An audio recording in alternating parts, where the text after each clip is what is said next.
Dear students, इस video में जो टॉपिक कवर करने जा रहा हूँ मैं वो है करंट डेंसिटी।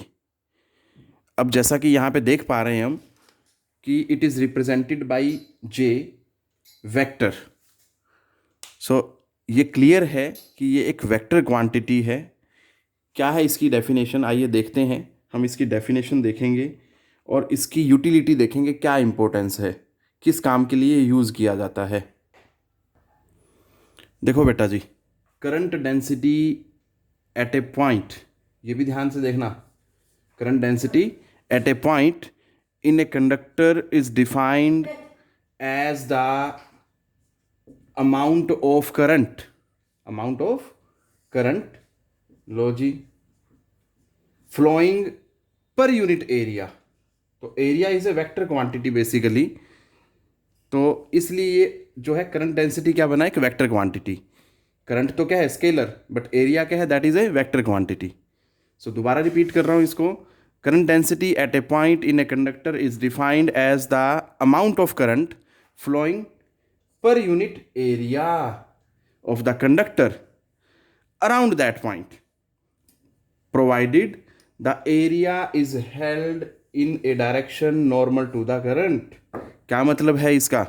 देखो, मैंने एग्जाम्पल के लिए एक बैंगल ली है। मैं अज्यूम कर लेता हूँ कि मुझे इस पर्टिकुलर पॉइंट पे, यहाँ पे करंट डेंसिटी निकालनी है। ये टोटल एरिया है। उसने क्या बोला, देखो, जो एरिया है that is held in a direction normal to current. इसका मतलब ये मुझे क्या है, करंट की डायरेक्शन ऐसे अज्यूम करनी पड़ेगी। ठीक है जी।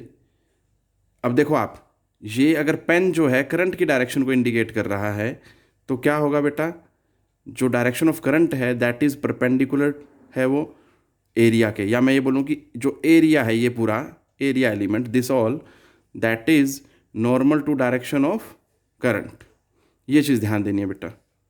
ठीक है, अगर मुझे टोटल अमाउंट ऑफ करंट दे दी जाए which is flowing through any given area, और टोटल एरिया दे दिया जाए, तो मैं क्या कर सकता हूँ, I can easily find out dividing current with area given. अब बात करते हैं इसकी यूनिट की। तो बेटा, यूनिट की अगर बात करें तो जो करंट है उसकी यूनिट होती है एम्पियर, जो एरिया है उसकी यूनिट होती है मीटर स्क्वायर। तो सॉल्व करने पे क्या आया, एम्पियर पर मीटर स्क्वायर, या इसको मैं ऐसे भी लिख सकता हूँ, क्लियर है, sorry, ampere metre inverse square. So ऐसा यूनिट क्या बनेगी, of J is ampere metre inverse square. ये बात आपने ध्यान देनी है बेटा। अब अगर मैं बात करूं कि इसकी यूटिलिटी क्या है, क्या इसकी एप्लीकेशन है, कई बार इस तरह से भी पूछ सकता है। देखिए ज़रा, अब मैं इसकी बेटा एप्लीकेशन बताऊं उससे पहले थोड़ा सा मैं और आगे इसको सॉल्व करना चाह रहा हूं।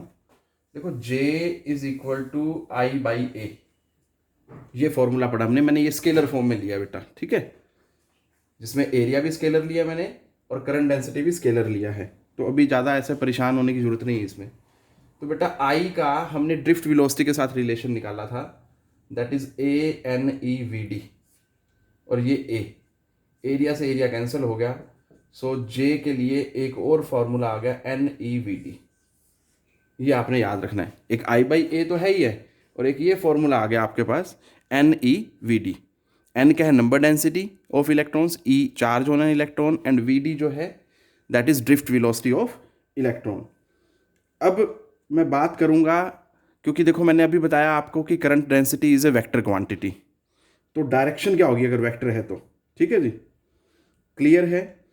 तो इसकी जो डायरेक्शन है, इट्स डायरेक्शन जो होती है is the direction of, is the direction of motion of positive charges.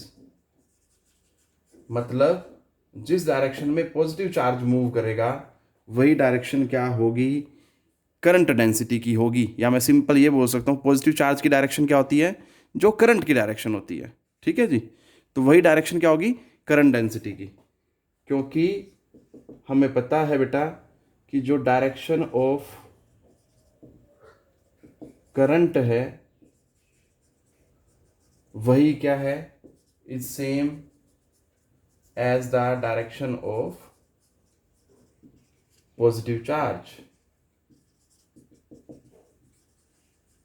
तो ये चीज़ आपने ध्यान देनी है। तो मैं चाहे आप ये भी बोल दूं कि जो डायरेक्शन ऑफ जे है that is direction of motion of positive charge, या direction of J is the direction of motion of electric current, मतलब इलेक्ट्रिक करंट किस डायरेक्शन में जा रहा है। अब मैं बात कर रहा हूँ इसकी यूटिलिटी की, ठीक है बेटा।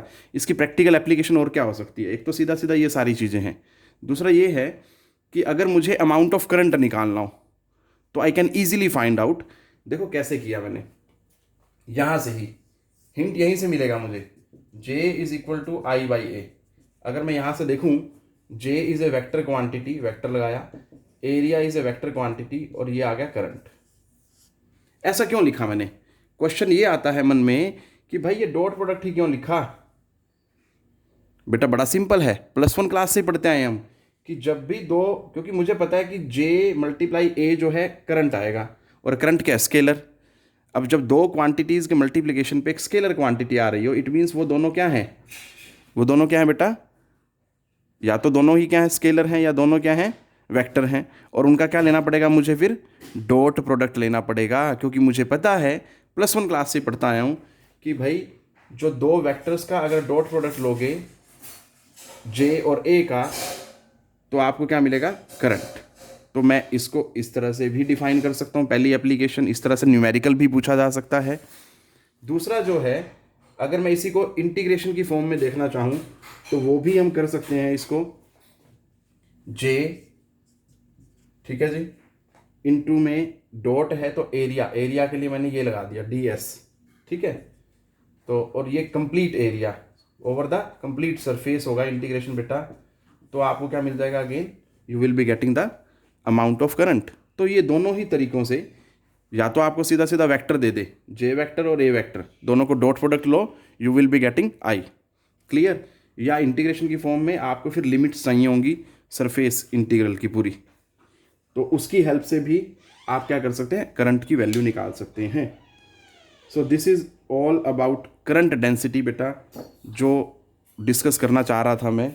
बहुत इंपॉर्टेंट टॉपिक है ये, आप इसको ध्यान से देखें। इसकी जो यूटिलिटी है और डायरेक्शन, ये दो बातों पे ज़्यादा फोकस करना है बेटा आपने। That's it for this video.